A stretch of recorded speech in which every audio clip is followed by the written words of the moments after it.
Gubernur Provinsi Kepulauan Bangka Belitung, Hidayat Arsani bertemu dengan calon wali kota dan wakil wali kota Pangkal Pinang, Saparudin Masyarif Desi Ayu Trisna di rumah dinas Gubernur Babel, Rabu 27 Agustus malam. Tidak ada kesan formal dalam pertemuan selama kurang lebih 1 jam tersebut. Gubernur Hidayat terpantau mengenakan kaos dan celana pendek. Sedangkan Profesor Udin, sapaan akrab Saparudin Masyarif mengenakan kemeja batik merah yang biasa dipakainya selama kegiatan formal kampanye di pemilihan kepala daerah, Pilkada, Ulang Kota Pangkal Pinang tahun 2025. Profesor Udin didampingi istri dan anaknya. Sementara Cece Desi, sapaan akrab Desi Ayu Trisna, terlihat menggandeng suaminya, M. Irwansyah yang juga pernah menjabat wali kota Pangkal Pinang. Pantauan Bangka Pos, Udin Desi tiba di rumah dinas Gubernur Babel sekitar pukul 19.20 waktu Indonesia Barat. Rombongan pun meninggalkan rumah yang berada di kawasan perkantoran pemerintah provinsi itu sekitar pukul 20.15 waktu Indonesia Barat. Lebih lanjut, Profesor Udin lebih banyak mengungkapkan perasaannya setelah melihat hasil sementara Pilkada Ulang Kota Pangkal Pinang tahun 2025. Seperti diberitakan, pasangan Udin Desi untuk sementara disebut menuai hasil maksimal dan menempati urutan pertama dari 3 pasangan calon, paslon, lainnya.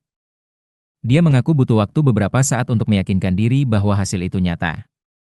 Bukan hanya angka, tetapi juga cerminan dukungan masyarakat yang telah bekerja keras mendukungnya di lapangan. Baginya, perjalanan panjang selama lebih dari 1 dekade dalam dunia politik tidaklah mudah. Sejak pertama kali mencalonkan diri pada 2013, lalu kembali pada 2018, hingga kini 2025, perjuangan itu penuh dengan jatuh bangun.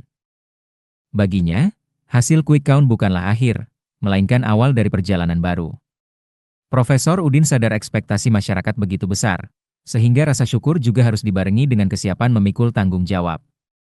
Sementara itu, suasana di rumah Profesor Udin pada Rabu 27 Agustus masih tampak ramai oleh kehadiran teman-teman dan sejumlah pendukung yang datang silih berganti.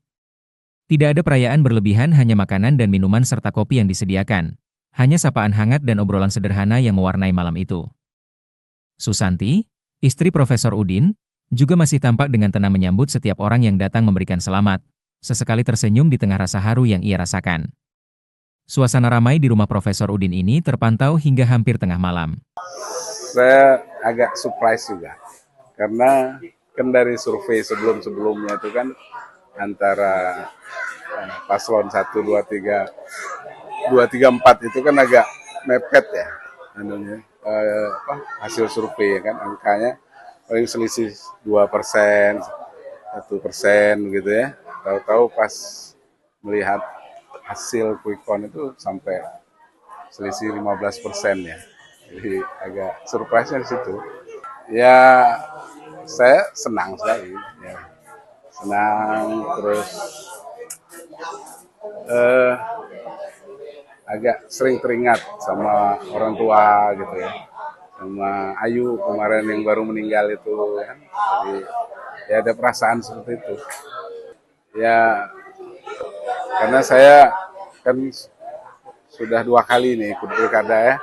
Udah 12 tahun kan. Jadi ya kemenangan sekali ini itu ya saya merasa ini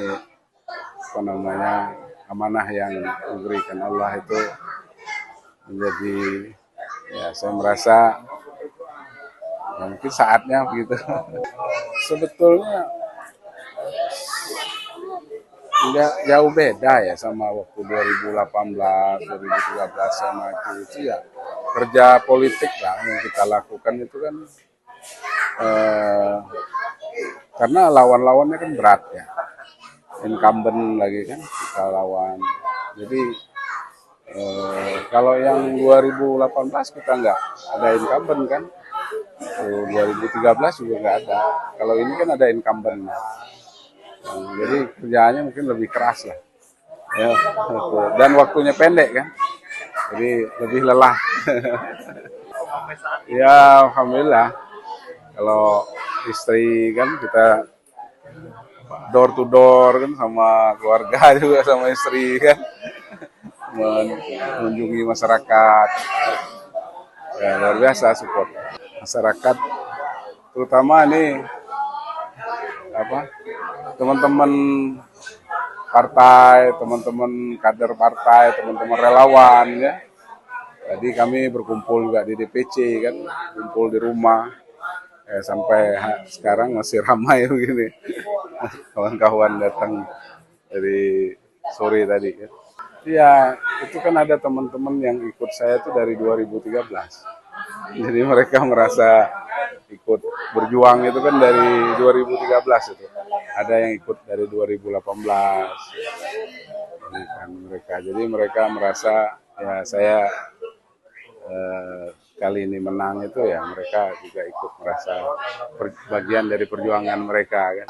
Ya saya menahan lah, menahan supaya nggak terlalu. Sebenarnya dalam hati ya,